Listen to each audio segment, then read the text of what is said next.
A very warm welcome to all of you guys. So welcome back in the lecture of Unit 11, Part B. So we are, I think, at the Unit 11 or 10 at the Part B, in which we were discussing about contract costing. So under the contract costing, we have till now discussed about quite an information that what is a contract costing is.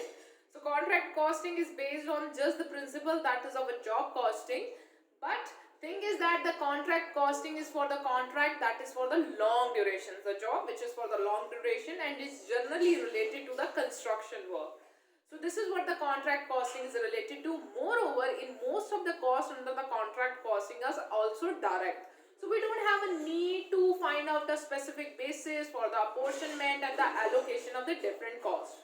So we have discussed the contract costing up to this, and now what we have to do is the preparation of a contract ledger.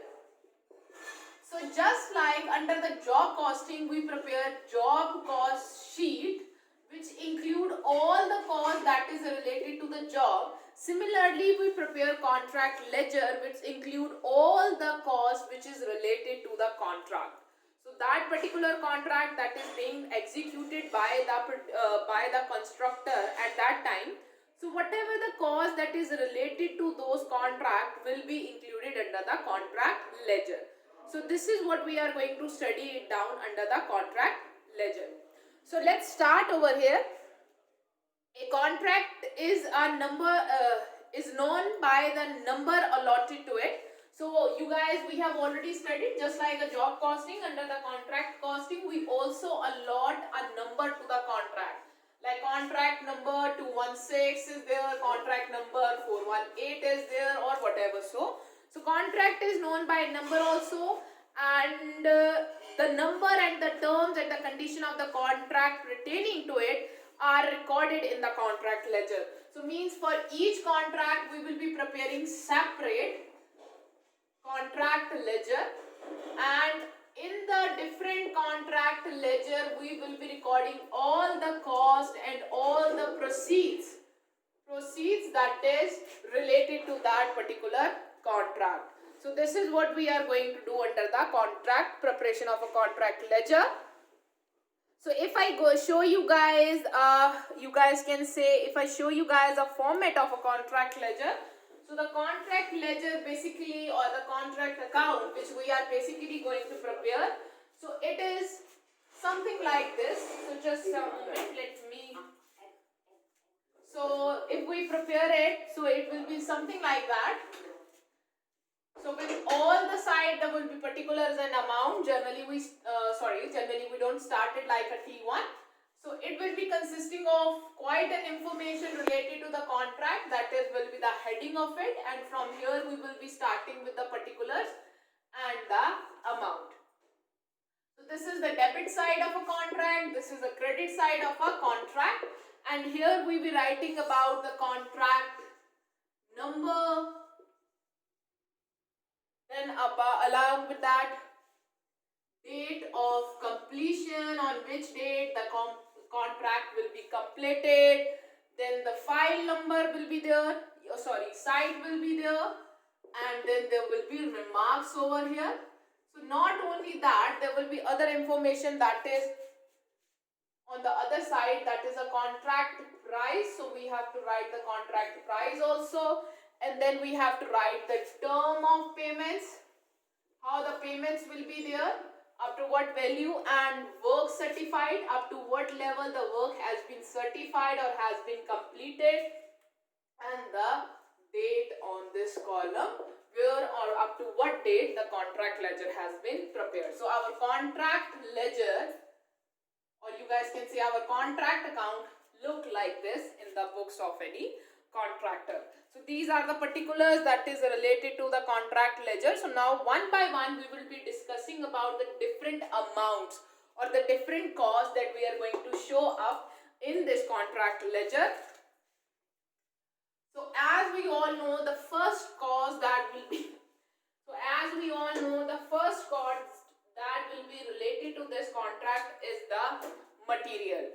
So all the expenses likely to be incurred on a contract, such as direct material, direct labor, direct expenses are there, or if there is anything that is an indirect expenses like cost of a specific plant, outstanding expenses, subcontract, and the depreciation of common plant being used at the same time or the other contract are debited. So basically all the expenses that we are incurring, whether it is an indirect expenses or a direct expenses are there, whether there is a labor is there or the material is there, so most of those expenses will be debited. In the credit side of contract account, the cost of raw material that has been returned to the supplier, the store that has been returned to the supplier, material sold, material damaged, material in hand, material stolen, so all of these things will come under the credit side. Apart from it, plant that has been returned or plant has been stolen or plant transferred to the other contracts, so all of these things will come under the credit side of the contract account, and the money that has been received for the completion of the contract will also come under the credit side. In addition to the above term, if the contract is completed, then the contract amount is also credited by the contract price. So it will also come under the credit side of the contract account. If at the end of the financial year the contract remaining to be completed, then the contract account is credited by the contract work in progress. So for example, if the contract will be completed, so whatever the contract price is, that will be credited to the contract account. And if the contract is not completed, then the work in progress will be credited to the contract account. So up to date how much work has been done, so that will be considered as a work in progress. In the work in progress, the cost of certified work and uncertified work has to be included. So in this, some part of the in the work in progress, we compute some of the part of certified work. Certified means which has been certified by the customer that okay, up to this level the work has been done or the other party. And then there is some uncertified work, so means which has not been thoroughly completed or maybe somewhat completed but has not attained any kind of certification of completion. So profit and loss on the contract is calculated on the basis of these things. So I have already discussed with you guys that there are two parts. One is the credit side, one is the debit side. So on the debit side, we are going to include all the expenses that is related to a contract. On the credit side, if there is anything is left and we are returning it back, for example, material is left, some of the plant that is left and we are returning it back. So all of those things are going to come to the credit side. If you have received the contract price, that will also come on the credit side, and on the basis of it you will be calculating the profit and loss that is associated or related to that particular contract. So this is how we prepare a contract ledger or a contract account under the contract costing that we were studying. So some of the important points that need to be discussed that before we start preparing the contract ledger. The first one is material cost. So one by one we will be discussing all the type of cost that is related to the contract. So first one is material cost is there. So the first one is material cost. So material requires for the execution of a contract is the one, most of the cases are ordered specifically for that contract and then used on that contract. The following entries are basically passed whenever you are purchasing the contract. So basically the entries are like material account debited to the cash or supplier. So the journal entry, the journal entry that will be passed for the material acquired will be material account debited to the cash or supplier if it is on creditor account. So this is the journal entry that will be passed for the material acquiring.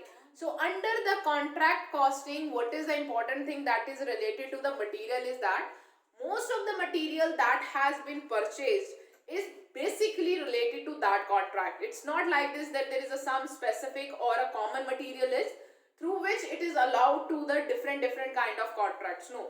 So for every different contract, a different type of material is required. So as per the specification of that contract, the material is purchase. So this is what the thing that is related to the material cost. So after the material cost, we have a labor cost. So the second thing that we have is a labor cost. So under the labor cost, what it is, when the several contracts are running at the different areas, payroll is normally sectionalized so as to have separate payroll for every contract. Difficulties in costing may be encountered when some workers may have to move from one side to another side when the number of contractors are undertaken. So basically under the contract costing, the calculation of labor cost is also very easy, because for different kind of contract, different workers are appointed over there. So for every contract, what you have to decide is a payroll. Payroll means the rate of wages. So means at what rate you are going to pay the wages to the worker. So the determination of it, you have to decide as per the different contract, because in the different contract, different level of work is there. So as per the level of the work, the payroll is decided, and along with that, there might be some kind of difficulties which may arise at the time of the calculation of the labor cost when the labor is moved from one contract to the another contract. Otherwise, the calculation of a direct payroll or the wages or the direct wages related to the contract is a very easy thing and does not include any kind of technicalities. In such situation, if the situation arises, for example, that a labor force or a laborer is shifted from a one contract side to the another contract side, in such situation it becomes necessary to provide time sheet from which allocation can be made. So in that time, if a laborer is shifted, so in the case of shifting, so you have to maintain a time sheet to calculate how much amount of time has been spent on contract A, and what was the payroll of the contract A, and how much time has been spent by the laborer on contract B, to calculate the wage according to that. So he will be paid the wage in the two way, depending upon how much time he has spent on both the places. So this is what the thing that is related to the wages or the direct wages under the contract. In most of the cases, it is a direct one, but sometimes there could be technicality involved when there is a movement of the labor from one side to the another side. So after the labor cost, after the second cost that we have with us is a labor cost, the third cost that we have to include under the contract costing is, the third cost that we have to include is a direct expenses. So the third cost is the direct expenses are there. So under the direct expenses incurred are particularly related to that contract. So we don't have a need to give them or think about any kind of appropriation base for them, and are directly treated on the debit side of a contract account. These are chargeable to that contract for which they have been incurred. For example, plant hired for a specific contract will be charged by the higher charges or fees paid to the expert for a particular contract. So it will be also charged to that direct expenses related to that particular contract. Moreover, we have already discussed that most of the cost in the contract costing is also direct. For example, if there is any plant that is particularly used for that contract, and if you have to charge any kind of repair and depreciation on that contract, so that will also go directly to that contract account. So that contract account. So this is what the direct expenses are. Fourth one is indirect expenses. So next one are indirect expenses. So when a contractor undertakes more than one contract simultaneously, he will set up a common office and engage common supervisors also. He may even take a common subcontracting also. So administration expenses sometime are common at this place. So we have already talked that indirect expenses are generally related to administration or office, and you guys can also say related to the storekeeping. So obviously they will have, the contractor will have a one head office. So through that head office, the two contracts are being managed at the same time. So means there is a one common head, that is a administrative cost that is being incurred, and that is incurred simultaneously for both the contracts. So in this case, you have a need to allocate or need to find an appropriate base so that this administrative cost can be divided among the two contracts. The administration expenses incurred and the supervisor salaries are apportioned among the contract on some suitable basis. So those suitable wages could be the number of labor hours could be there, number of machines hour could be there, and the different wages. But basically, labor hours are the most appropriate wage to allocate the overhead cost. So these are the things that is related to the indirect expenses. So after indirect expenses, we also include the different kind of expenses that is related to plant and machinery. So there are so many costs that is related to plant and machinery. So how we are going to allocate them? So some of the assets that are to be depreciated while on use on a contract are bulldozers are there, cement mixers are there, mobile cranes are there, tractors are there, trolleys are there, tile polishing machines are there. So there are two type of dealing with the plant and machinery used on a contract. So he's saying that there are different kind of plant and machinery that has been occupied or that has been used in a you guys can say in a contract. Generally for the different contract that has been carried out at a simultaneous time, so different machines or every contract have their own specific machine, so they can't rely on a one machine only. So generally we can directly allocate the cost, but these costs are basically related to their depreciation and all.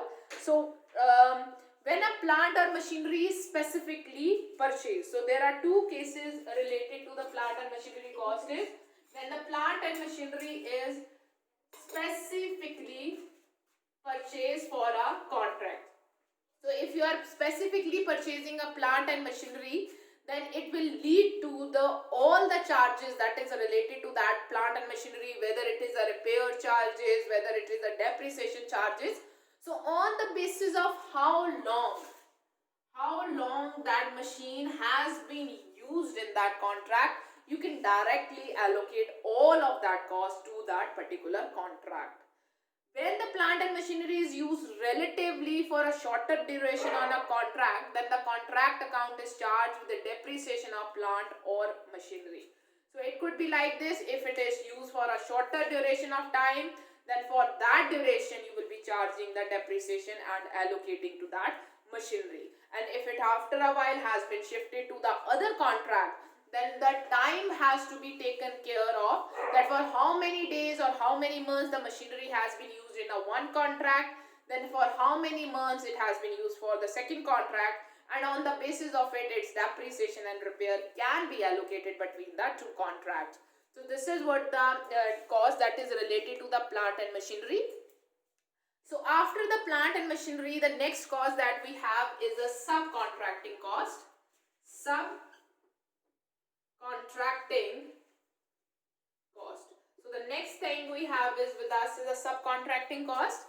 The work of specialized character for which facilities are not intentionally available is offered to a subcontractor. So sometimes the work of a specific character, for example, that there is something special is to be done for which the facility is not available with the main contractor. So what he do? He give the same order to someone else who works as a subcontractor for the main contractor. So for example, steel work, glass work, electrical fillings, doors and furniture making and fitting, painting, etc. So these are basically subcontracting of the main contract components, and usually carried out by the subcontractor who are accountable to main contractor. The cost of such work is directly chargeable to the contract in which those specific contractors are employed. So for example, in some of the home, the furniture fitting that has been done is a very simple one and there is no much work is to be done over there. and there is very less use of the glass is there, so there is less work that is done on for the glass work. So cost will be less for that for contract. But on the another hand, if there is another contract to build a building which is a glass building, so there is a more work of a glass. So according to that, the subcontracting cost will be allocated. So this is the cost that is related to the subcontracting. After the subcontracting, there are other costs that is related to it is in this way. So we have a cost that is cost of extra work. Next is cost of extra work is there. So sometimes the contractor is required to do some extra work like additions or alteration in the works originally done as per the contract or agreement. So sometimes what happens that after the contract has been made, the customer want to do some additions or want to eliminate some of the things or some of the requirement that he has earlier stated. So the contractor will charge extra money for such extra work. So if there is any kind of extra work in this, so he will has to change the amount or the contract price for that. The cost of such extra work or job is debited to the contract account. So if there is any extra work is done as per the requirement of the customer, so whatever the cost will be debited to the contract account. So after the extra cost, we have next one is retention money. So the next one cost we have is in the form of retention money. Usually the contractee stipulates in the contract deed that he would withhold a part of the contract price to be paid at a later stage after completion of a contract. So this is very normal that whenever a customer is placing or coming into a contract with the contractor, so he doesn't pay the full amount, he keeps a large part of that contract with him as a security, and he will be paying that amount only when the contract will be over and fully completed. This is to make sure that the contractor has performed all the work related to the contract on most satisfactory manners and has no repair areas within a prescribed time limit. The amount so withheld by the contractee is known as the retention money. So means whatever the amount that has been held by the customer and will be payable only at the completion of a contract or when the work is satisfactory, when the customer will feel that all the work that has been done is a satisfactory one and it does not require any specific kind of repair in the near future. So that is called retention money. So this is held by the customer and will be paid only when the complete work is fully completed and when the work is as per the satisfaction of the customer. So that is called retention money under the contract. So after that, the next cost we have cost of maintenance period. Cost of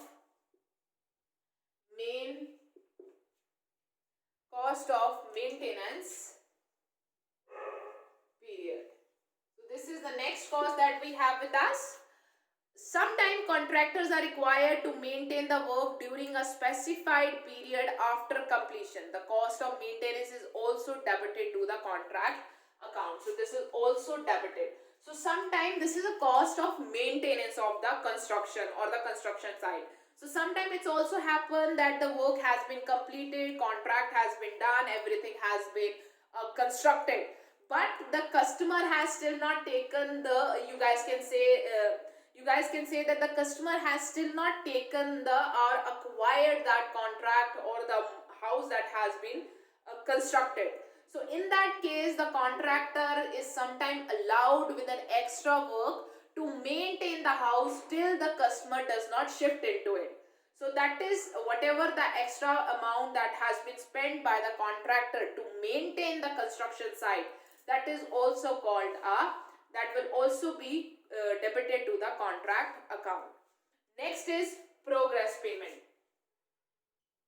Progress payments. These are the basically all elements or all cost, or you guys can say amounts, that we are going to show into the different contract accounts. So So progress payment in the large contract which take a very long duration to complete, the contractor pay to the contractor a certain amount of time depending upon the stage of a satisfactory completion of work. So sometimes what's happened, it is not like this that every time the full amount is only paid after the completion of a contract.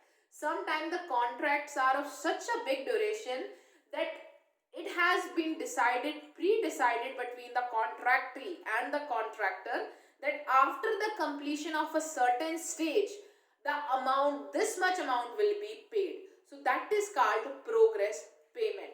The progress of the work from time to time will be certified by the architecture. So this is called certification of the work. So means after what the work has been done and the progress has been attained. So that work will be certified by the architecture or the civil engineer of the contractee, and for that progress the amount will be received. Thus, every installment of the money paid by the contractee to the contractor depending upon the progress of the work is known as a progress payment. So for example, this is basically used for the buildings which take 5 years to complete, bridges and dams which take such a long time to complete. So contractor can't wait for such a long period of time because he has to meet his own all expenses also. So it will create a problem of liquidity for him. To facilitate it, sometimes there is a progress payment is made. For example, if 25% of the contract is complete, 50% is complete, 75% is complete, and then there is 100%. So this progress payment is only made after the certification of work. And who will certify the work? The architecture or the civil engineer of the contractee, when he will satisfy that okay, 25% of the work has been done, it is completed, so that is a certification of the work. So the contractee will pay 25% of the you guys can say contract price. So this is in the installment payment. So this is called progress payment in the other words. So after the progress payment, the next thing we have is escalation clause. The next element of the contract account that we have with us to discuss is escalation clause. So under this clause is often provided in contractor to cover any likely change in the price of the material and labor, etc. So this is you guys can say escalation clause. This lead to the flexibility in the contract. So when the contract has come into the being, at that time, after that time, to completion of the contract and during the completion or during the duration of the working in the contract, the labor prices may change, the material prices may change, and even the prices of the different plant and machinery, renting charges and different material that will be used or different expenses that is need to be done for a contract may change. So it's provide a flexibility to the contractor that if in between the construction of a building or construction or the working of a contract, if some of the prices will change, so same change will be included in the cost of the contract.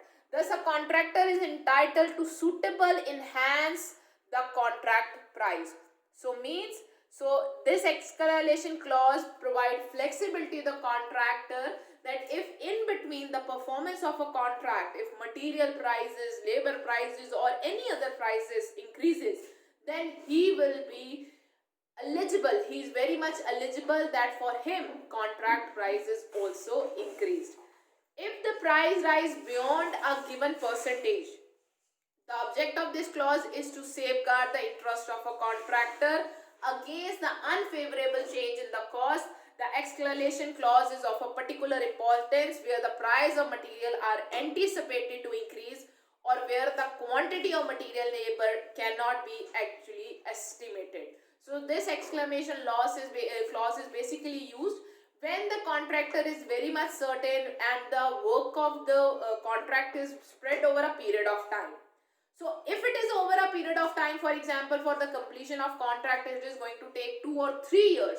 So means yes, there will be a change in the material price, there will be a change in the labor price. So it given over there.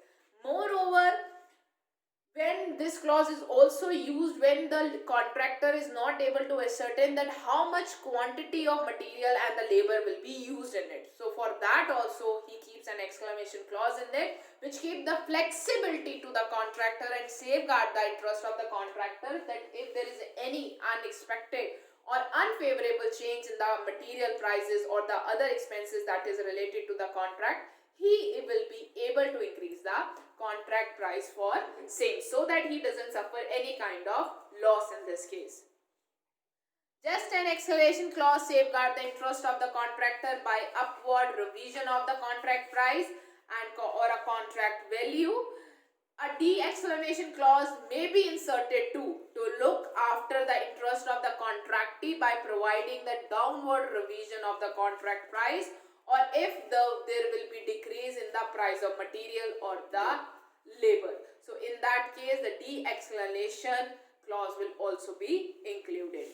So after the clauses, the next thing that we have is a cost plus contract. The next thing that we have is a cost plus contract. So the next element after the exclamation clause is cost plus contract. This is a modified method of contract costing. So this is a modified. So means there is some kind of modification that has been there. So this is a modified method of contract costing. Contract plus cost plus contract method of costing is resorted to when it is not possible to determine the cost of the contract in advance with a reasonable degree of accuracy. So cost plus contract method of calculating the contract price is used, or calculating the cost that will be incurred to perform that contract is used when it is very difficult to ascertain with the accuracy that what will be the cost that will be incurred to perform that contract. Under such circumstances, the contractee agree to pay to the contractor the actual cost incurred together with an agreed amount of profit which the contract earns in the usual course of business. So in that case, how the contract price is estimated? So in that case, the contractee agrees to pay cost plus percentage of profit that contractor will earn in regular course of business. So basically in most of the contract, when we come into a contract, we are very much certain with the contract price, and we are able to ascertain the contract cost also. So on the basis of it, contract price is negotiated between the contractor and the contractee, and the contract is come into the being. But sometimes the estimation of the contract cost is very difficult thing. It's generally related to the contract that are very big in its nature and very complex in its nature. So it means if the contract cost can't be ascertained, so contract price is also not be ascertained. So in that case, there is an agreement between the contractor and the contractee that whatever the cost that will be incurred by the contractor in performing that contract, plus that cost, and with that plus any kind of additional or any profit or extra amount that he will be earning in regarding to the course of the business. So contractee will pay him a cost plus the cost that has been incurred to you guys can say to manufacture or build a thing, plus amount of profit that the contractor will earn in the regular course of his business. So this is a cost plus method. The advantage of this method is to the contractor and contractors are given.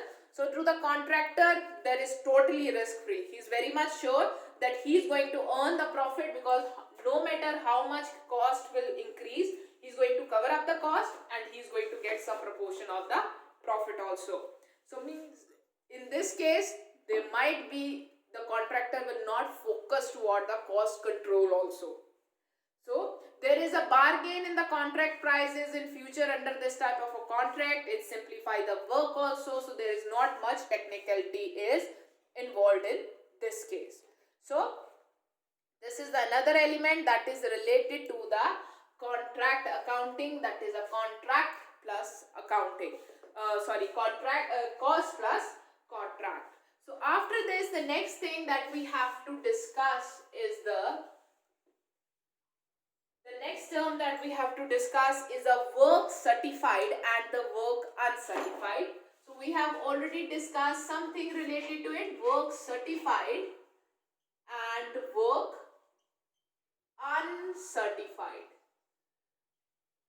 So up to the completion of the work or the contract, the work can be certified by the civil engineer or the architecture. The work certified represent the portion of the contract that has been duly completed by the architect of the contractee or the civil engineer of the contractee. This is denoted in the term of money value. So we denote the work certified in money value, that up to what level of the contract price the contract has been completed. So it is written on the credit side. So the certified work is written on the credit side of contract account. So when we will prepare the contract account, the work in progress, the work which has been certified, which has been done, the amount of that work will be written on the credit side of the contract account. So the work unsatisfied refers to the portion of the work completed by the contractor but disapproved by the architecture on the ground that it has not reached the stipulated stage. So that is an uncertified work. So this is a work which in the eyes of the contractor has been complete, but the architecture and the civil engineer said that it has not still reached to the certain proportion or the percentage stipulated percentage stage. So he did not certify that work. So this is a completed work but not certified by the architecture or the civil engineer. So after the work certified and the uncertified work, we have work in progress also. So the next thing that we have is a work in progress. The work in progress represents the value of work which is in progress as a contract and require further completion. So which is in between the completion, but it still require a further work is to be done so that the full completion can be there. The value of work in progress appears on the asset side of the balance sheet and it is asserted as under. So basically when you prepare the contract account, P&L account, sometimes balance sheet is also prepared. So it's appear on the asset side of balance sheet of the particular contract for which you are preparing the accounts.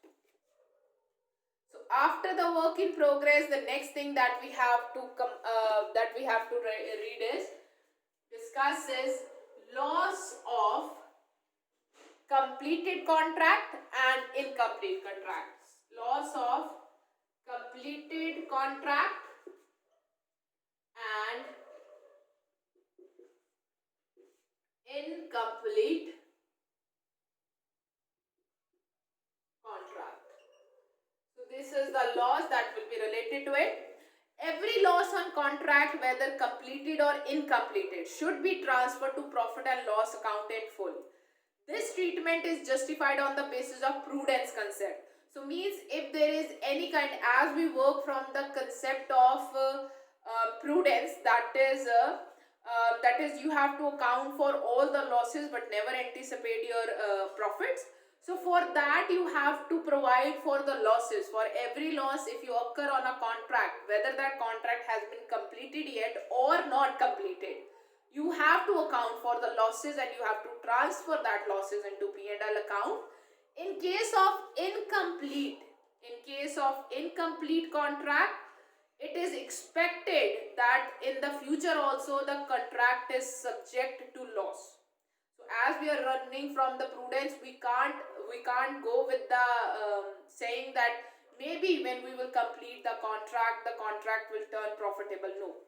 If it is incompleted one, we still go with the thought that maybe even after the completion of the contract will be a loss one. So it is advisable to make the provision for the contingency for the same. So after that we have is a notional profit. So So the next term that is related to the contract accounting is the notional profit. Notional profit is the difference between the value of work in progress certified and the cost of work in progress certified. It is computed. So notional profit is the difference between the work that has been certified and the value of the work that has been certified. So this is not a net profit. So this is not a net profit that we will compute after the completion of our whole contract, and that we will compute by the total cost that has been incurred on that contract, from minus subtracting that cost from the total contract price that we have received. But the notional profit is basically the difference between the cost of work certified. We are subtracting it from the value of work in progress or work certified. So this is called notional profit. It is the difference between the value of work in certified and the cost of work in progress certified. It is computed as follow. The notional profit is the difference between the cost of work certified and the value of the work that has been certified. We don't call it as a net profit, but we call it as a notional profit that is computed in between the completion of that work, not for the total contract that has been when the total contract has not been completed. So in between, when we calculate the profitability of that contract, so if the contract is profitable, so that profit is called notional profit. So next thing that we have is profit on complete and incomplete, you guys can say, contract. So profit can be accurately calculated only when the contract is completed. If a contract extended 2, 3 or 4 years, the contract will have to wait for the calculation of the profit till the completion of a contract. This is not desirable. So basically, if the contract is completing within a shorter period of time, so you can easily calculate the profit on the completed contract, that is by whatever the cost that has been incurred on that contract. So from the value or the contract price minus that cost, your profit is in your hand. But sometime what happens, the contract is a very long in duration. So over the 2, 3, 4, so it's not like this, the contractor will be waiting for a period of 2, 3 and 4 years so that the contract completes, then he will be calculating the profit for that. So this is not desirable, hence the profit has to be calculated on the contract even if the contract is still not completed. But the profit on incomplete contract should be calculated after providing an adequate sum for meeting the unknown contingencies. So basically, as we run as per the prudence concept, so we can't be very much optimistic on this that okay, we will be earning this profit. This is very certain. No, if you even want to go for the calculation of a profit of an incomplete contract, so you have to provide a provision to meet if there is any kind of contingency comes in the future. So keeping in mind that for calculating the profit on incomplete contract, abundant cautions and conservative approach is to be required, and the calculation is the same, that the contract price up to the you guys can say the contract price up to the completion stage minus the you guys can say the value of the work up to the completion stage that we have done, that is a notional profit. And if you want to calculate the net profit in the incomplete contract, so the estimated amount of estimated amount of the cost that will be incurred to complete the project minus the contract price that will be there. So providing for the provisions and all the other things that you have to consider in the calculation of the profit in case of incomplete contract. So with this, we have almost studied all the terms that is related to it. So next upon with that is the preparation of balance sheet also. All the time of preparation of balance sheet, the contractee account deserve a special mention. The contractee account is not to be shown as a debtor for the full contract price unless the work has been completed. So basically, when the contractor will be preparing the balance sheet, So he can show on the asset side the work in progress, that is still working on which the work is being done, but it's still not completed. Or he can even show the uncertified work. The uncertified work is still a work in progress in the view of the civil engineer or the architecture, because they don't grant it the certificate of completion to it. So a contractor cannot show a contractee in his balance sheet as a debtor, that he has to receive the money from him unless and until the contract is not completed. But he can show him as on the, like the sum received from the contracted under the various installments shall not be shown in a liability on the balance sheet also, for which the work has already been done. On completion of a contract, if the contractee still owes some of the amount, then he will be shown as a debtor. So you have to keep this thing in your mind. So at the time of preparation of a balance sheet of a contractor, the specific attention is to be given to the contractee. He can't be shown as a debtor unless and until the whole of the work or the contract is not completed and he has not paid the amount for that. On the other hand, we are also not going to show ourselves or he is not will be shown as a creditor also, if he has paid us some amount and that amount is basically for the work that has been completed. So this is what the thing is. And the next thing that we have to discuss is the target costing. So this is a variation of cost plus contracting. Under target costing method, the contractee agrees to pay the profit as per the agreement or the contract on the total contract price. In addition to the profit, sometime it is agreed upon the contractor to complete the contract as per the target cost. So in the target costing, what happen is that a target cost is estimated by the contractor, that the contract is to be completed within this cost bracket and not to go beyond, so that he is able to maintain his profit. So these are the aspects that is related to the contract costing, and we have discussed different kind of terms that we are using in the contract account preparation. And the next thing that we are going to study now is the preparation of a contract account. So now let's start preparing a contract account. So we have discussed till now lots of terminology that is related to the contract accounting. So let's prepare a contract account. So if you guys want, you can prepare the contract account if it is given to you question with the full information related to the contract number, contract date, contract price and other remarks are given, or otherwise you can prepare it as a T account. So I'm preparing this as a T account only, a simple T account it is, nothing else you guys have to do. All the cost is going to come to this side, all the amount that you are receiving is going to come to credit side, and if you are returning something, obviously if you are purchasing something, it is coming on this side, and if you have to return something, it will come to the credit side. So this is a simple formula to remember the preparation of a contract account.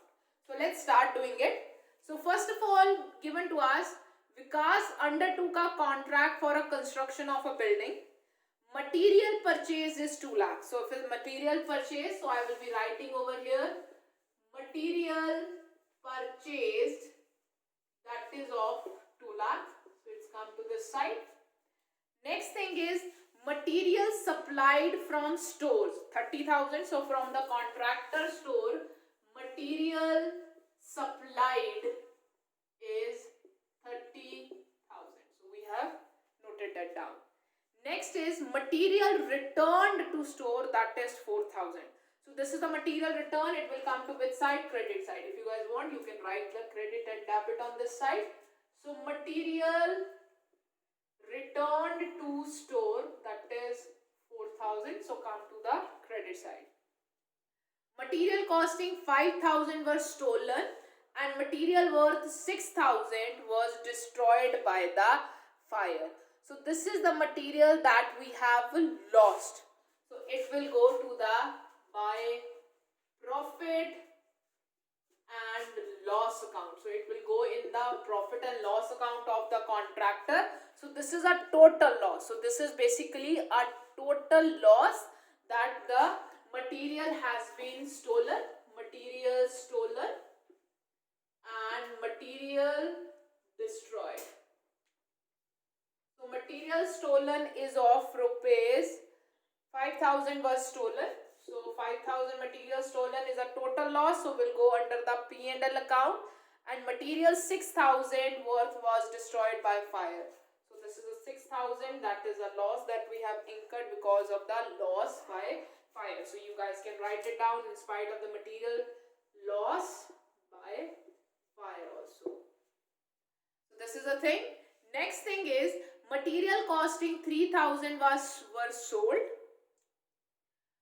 for 2,600, and this is what it is given. So there was a material of 3,000, but it is sold for 2,600. So means there is a loss on the material sold of 4,000 rupees. So this will also go under the P&L account. Material loss on material sold. How much loss? Material was of 3,000, for 2,600 you have sold. So 400 is the loss that will again go to the P&L account. So the last thing that is given to us is material is hand is 2,500. So 25,000 worth of material is in our hand that we are going to take it to the next year. So here I will be writing by material in hand. So this is the material that we have left to use but not used in this year. Might we will transfer it to the next, you guys can say the another contract or use it in the next year. So material worth 50,000 were received from the other building contract which were completed. So there was one more material of 50,000 worth that has been received. So here I will be writing material received from another building that is of 50,000. And material of 2,400 transferred to the other contractor. So this is the material transferred to other contractors 2,500. So with this, it is 2,400.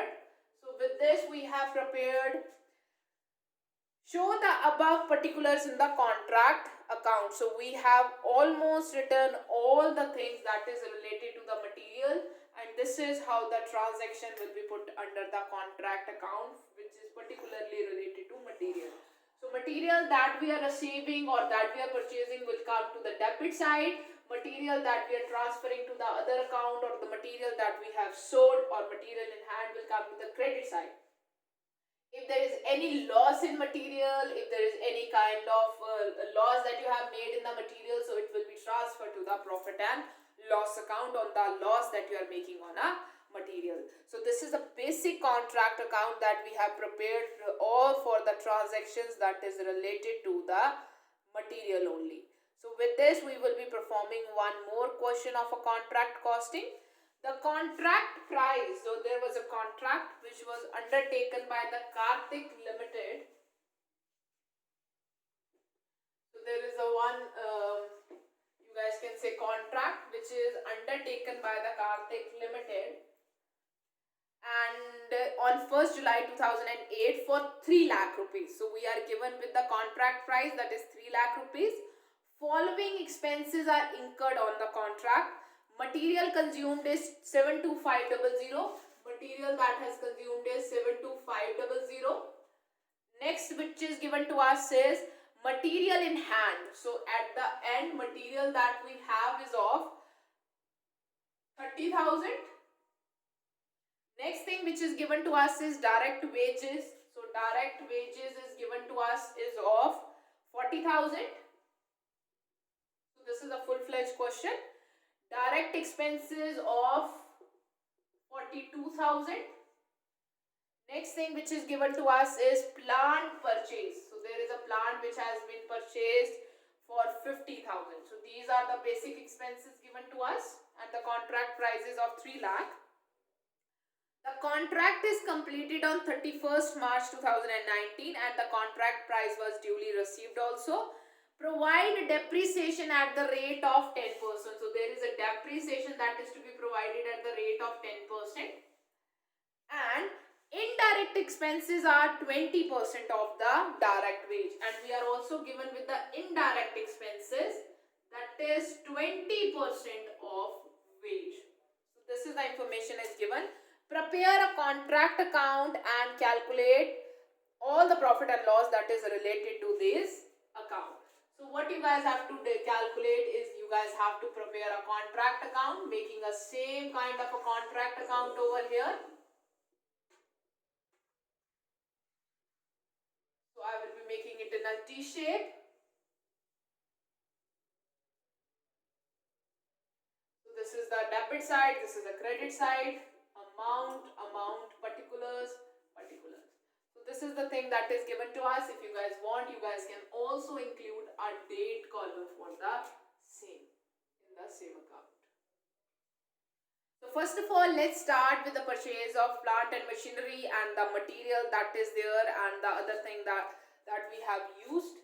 So plant and machinery that has been purchased for that contract is 50,000. So I have written 50,000 over here. Next thing comes material. So what is the total material that has been used? So we have used 72,500 of the material, and material in hand that we have is 30,000. So means the material that we have issued to this is, so where we are not going to write what is the material that we have consumed or what. If you guys want, you guys can also write the material consumed over here, but then you will not be able to write the material at the end. We are not given with the material issued over here. We are given with the material consumed. And how we calculate the material consumed? Material consumed is basically is equal to issued material minus end material that we have in our hand. So we already have a balancing figure. So if you are writing the material consumed on this side, you won't be writing the material in hand on the other side. So that's why on this side we write material issued. So how much material that has been issued? That is material consumed 72,500 plus end material in hand. So we have 30,000 for it. So the total come as 1,02,500. So this is the amount of material that has been actually issued to the contract. So out of this material in hand is our at the end closing material that we have is 30,000. So will automatically give us a figure of 72,500. So it will automatically give us a figure of 72,500, the actual material that we have consumed. So after that we have to write for the direct wages. Direct wages that we have paid is 40,000, and direct expenses that we have is 42,000. So this is the thing which is given to us in the question. Next thing along with that is given to us is the indirect expenses. So let's compute for the indirect expenses to indirect expenses, which is 20% of the labor wages, direct wages. So what is the direct wages? That is 40,000. So for 40,000, if you compute 20%, so it will come as a 8,000. So this is our indirect expenses. So I have almost transferred all the things. Now we are just left with the depreciation. So now I have to charge the depreciation. So the depreciation will be charged in the plant in hand on the other side. If you guys want to charge the depreciation on this side, you can also charge the depreciation on this side, and this side you have to write the amount of plant and machinery, because plant and machinery is not a consumable thing. It's not a consumable thing. It will be, once the contract is over, the plant and machinery will be transferred to the contractee back. So that's why if you guys want, you can charge the depreciation over here. So how I will calculate the depreciation? For that, you guys have to calculate the number of months for which that plant and machinery has been used. So the amount of plant and machinery is 50,000, and the depreciation is to be charged at the rate of 10%, but for how many months? So basically our contract has started, that is given to us on 1st July, and it has ended on 31st March 2019. So July, August, September, October, November, December, January, February, March. So it's a 9-month period, so the depreciation will be charged for the 9 months. So 9 months depreciation over here, the amount will come as 3750. So 3750 the amount come, but I will be writing the plant and machinery issued back. Obviously, plant and machinery is not a consumable. So means after using in a one contract, it will be fully over. No, it will be transferred back to the contractor. So you have to write the 50,000 over here. Otherwise, if you guys want, you can write it down by plant and machinery less depreciation. So you can less the depreciation on this side also. If you want, you can write the depreciation on this side also. The impact will be same. By this, now we have transferred all the things leaving the contract price. So here I will be writing the contract price 2 lakh. So here you have to make the total of both the side. If the balance is coming this side, that is an expense side is lower, and the total side, this side is more, so means we have earned a profit. So if this side is less and this side is more, so means we are at a loss. So when you will make a total, so this side will come as 3 lakh and around 80,000, and your profit and loss will come as, this is a profit that we have earned. Profit on a contract that you guys can state over here will come as 133,750.